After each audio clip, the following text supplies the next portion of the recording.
Hello everybody and welcome back to another video from the Theory of Racelessness. Before the clip, we have some very exciting news. Dr. Sheena Mason, Dr. Carlos Hoy, and Greg Thomas present Resolving the Racism Dilemma, a full-day conference coming up this September 24th, 2022.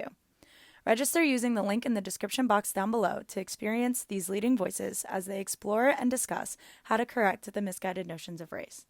Now, enjoy the video.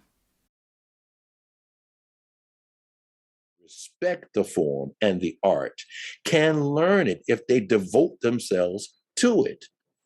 Is Leontine Price and Shirley Verrett appropriating European culture by becoming opera singers? No, it's ridiculous. It's culture, and it's a cultural gift to the world. So they express themselves in that. That's why that distinction and separating or bracketing of race and culture is so important. We have to emphasize it over and over and over again, in my estimation. Even though it's going to get confused, we have to keep separating it.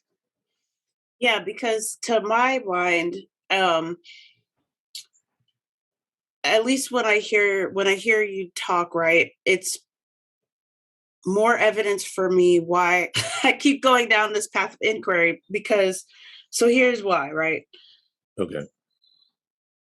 When you talk about how the word Black itself, right, any race category, if we apply it to the practice of culture, it's not supposed to signal homogeneity, right? It's not supposed to signal a monolith, because to your point, there are countless Black American cultures, plural, right? And so the problem with including race or in the language that is steeped in race, it doesn't only encourage the conflation of the two, but it also, for the average person, not for you or I, Greg, we've gotten ourselves out of the trap, right?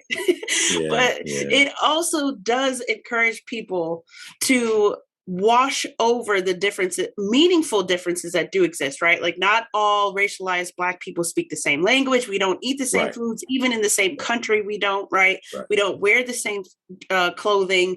We don't, listen to the same music, all of that. And so part of my current intellectual efforts is really coming to form my own more solidified conclusions and ideas about race, but also how to, because I'm about that life of decolonizing the imagination, specifically the racialist imagination, also figuring out how do more of us get what we want and say more clearly what we mean when we use race language, and what are the alternatives to race language. The primary thing that I've come up with, which I never saw coming, truly, Greg, I never saw these changes in my own mind coming, because for a lot of people, this is an emotional thing. It's a spiritual thing. It feels personal and subjective, right?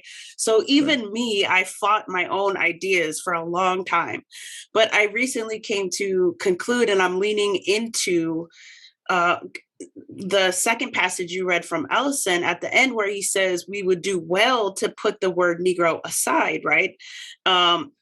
To me, that's where I'm leaning, because I don't have a sufficient alternative. Like, for a while, I was like, oh, I'll just say African American when I'm speaking about ethnicity or culture, because I do recognize the distinction, but I still think that falls short of what I'm really trying to get at and the problem that I'm pointing to.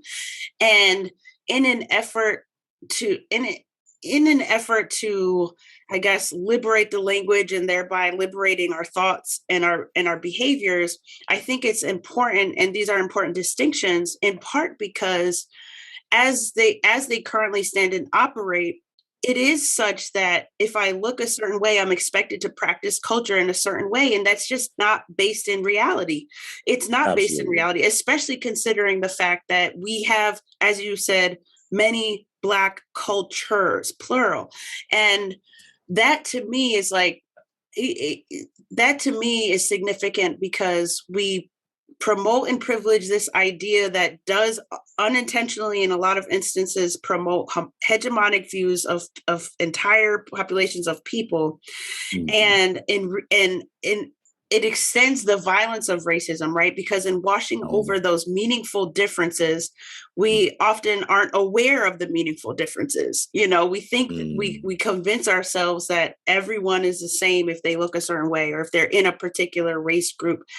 And I think that those differences, if we are successful in abolishing the idea of race, those differences would come to the surface and we would have more language, or we would invent more language to describe those sort of ethnic or cultural differences.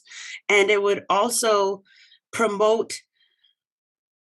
it would give people better tool to see the shared humanity that you're speaking of, right? That we find so critical, that Ellison finds so critical, this idea of what is universal, because as it stands, because race is infiltrating seemingly everything, and by race, I'm really meaning racism, right?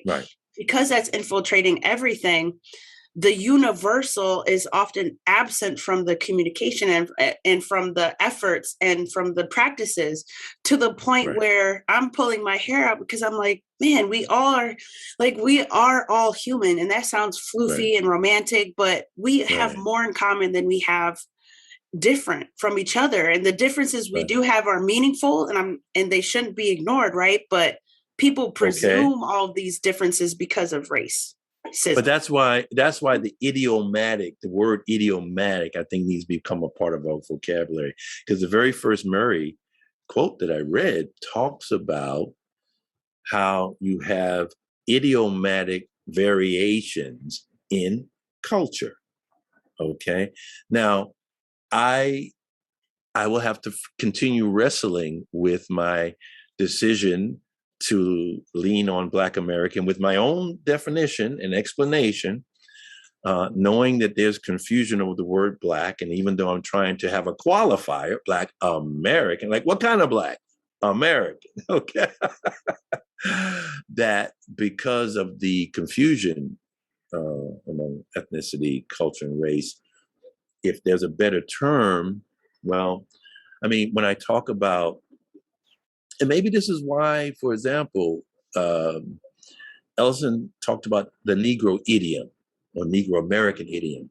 Maybe that's why Murray started talking about the blues idiom, because it focused on the form of art and not on the group of people and a racialized aspect of it. So that could have been part of why he made that particular distinction, you know? So that's certainly a really good point. Mm-hmm. Yeah. So it's a tough one.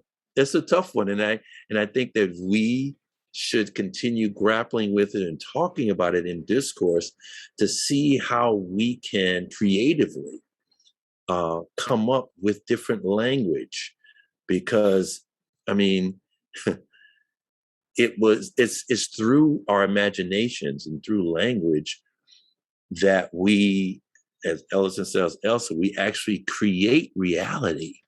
So the language we use is so important, because it's not just rhetoric, it's actually how you create reality. Yes. Okay? Preach. Preach. The number of times people try to tell me it's just semantics. I'm like, no, actually it's not. You know, but that's an easy way to dismiss the value of anything I say, right? Okay, so we hope you enjoyed that highlight. To watch the full version, use the link in the description box down below. Before we go, here's another reminder for Resolving the Racism Dilemma with Dr. Sheena Mason, Dr. Carlos Hoyt, and Greg Thomas. We highly encourage you check out the great things being offered at this conference, September 24th. All of the conference information is linked down below. We hope to see you there.